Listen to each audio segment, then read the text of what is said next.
मामा आज कौन रेसिपी बनेवा? आज आम स्टॉल को जाउथिबा उपमा बनेवा। हो ताले चलो बनेवा। चलो चलो कढ़े रे किछि तेल देकी सुजीटा को भलो भाबरे भाजी दबा। तापर आउ थरे तेल देई दबा।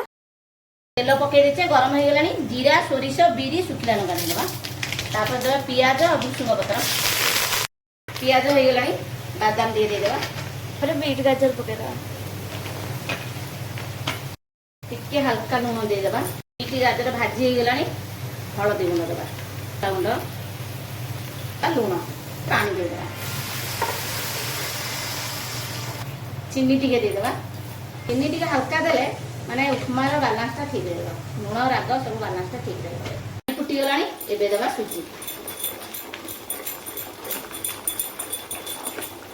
सुजी गोटा हाथ रे ढालिबे गोटा हाथ रे घांटिबे नले पूरा बिंडा आइबो। एबे उपमा रेडी। पूरा झुरझुरा उपमा पूरा रेडी।